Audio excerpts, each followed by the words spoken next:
होली की आत्मा।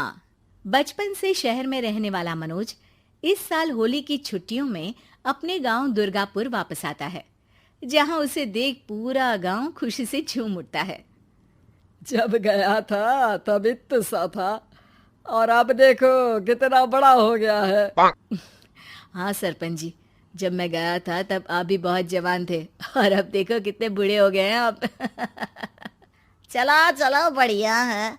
बच्चा घर वापस आ गया। इसी खुशी में आज रात पार्टी होगी।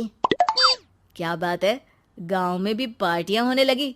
वैसे अगर पार्टी की बात है तो आज क्यों सीधा होली पार्टी करते हैं।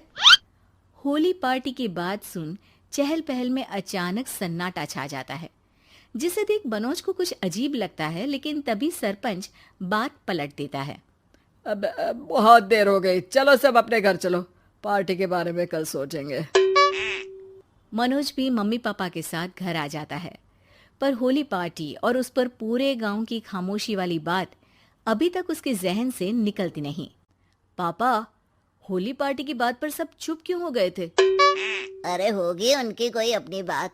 मुझे गांव की पंचायती थोड़ी पता है। थक गया हूँ, चलो सो जाते हैं, कल बात करते हैं। पापा की बात मानते हुए मनोज भी सोने चला जाता है। आज तो छुपा लिया, लेकिन हफ्ते बाद जब होली का दिन आएगा तब इसे कैसे रोकोगे? अगली सुबह सूरज के साथ ही मनोज भी गांव घूमने निकल जाता है, जिस पर रास्ते में उसे अपनी ही उम्र के कुछ लड़के भी मिलते हैं, जिनसे दोस्ती कर अब वो उनके साथ घूमने लगता है। इसी तरह कुछ दिन बीत जाते हैं और होली नजदीक आने लगती है। दोस्तों, होली में 4 दिन ही बचे हैं, पर गांव में उसकी कोई तैयारियां क्यों नहीं दिख रही? क्योंकि यहाँ होली नहीं मनाई जाती। अरे पर ऐसा क्यों? वो राजा भूषण। अरे तुम 4 दिन के लिए आए हो, क्या इतना सोच रहे हो? चलो कुछ खाने चलते हैं। इसी के साथ एक बार फिर होली की बात को टलते हुए देख मनोज को शक होने लगता है। वो घर पहुंचते ही इंटरनेट पर अपने गांव और राजा भूषण के बारे में जानकारी निकालने लगता है। क्या? मुझे आज तक ये नहीं पता था। ऐसा कैसे? किसी ने मुझे कुछ बताया क्यों नहीं?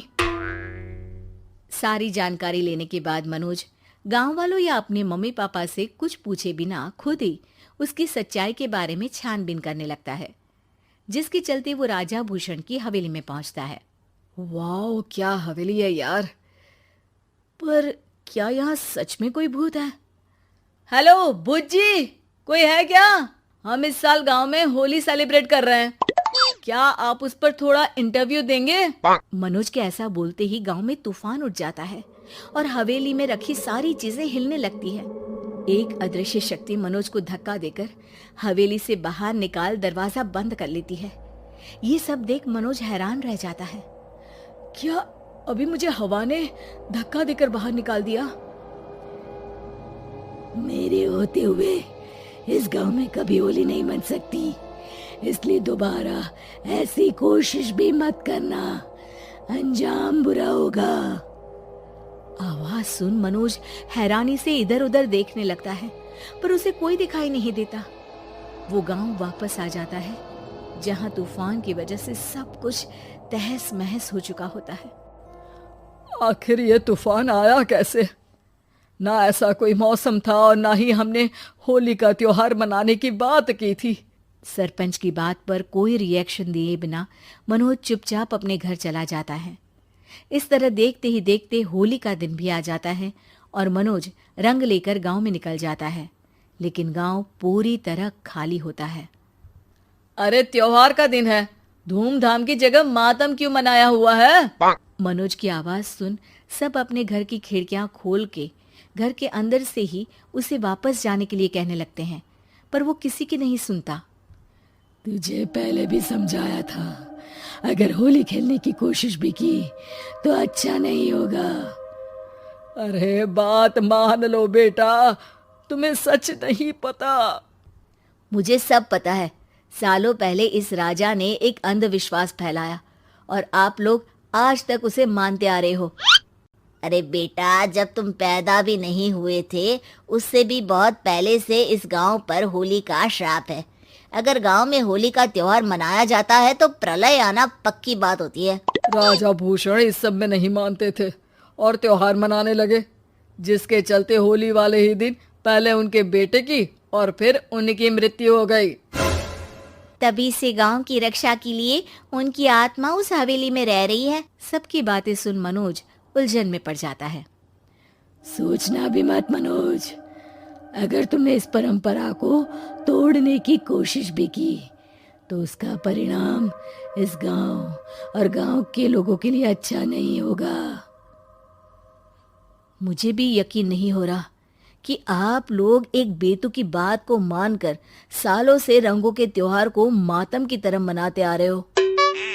मनोज किसी की कोई बात ना मानते हुए पूरे गांव में रंग बिखेर देता है, जिसके तुरंत बाद वहां तूफान के साथ बिजलियां गरजने लगती है। अचानक मौसम में ऐसा बदलाव देख जहां मनोज कंफ्यूजन में आ जाता है, वहीं गांव वाले डर से सहम जाते हैं।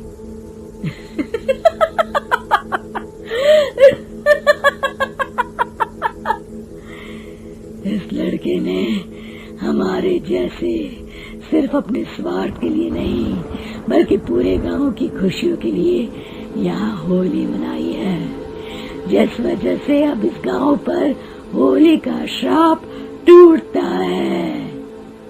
ऐसा बोलकर राजा का भूत वहां से गायब हो जाता है, जिसके बाद गांव के लोग धूमधाम से होली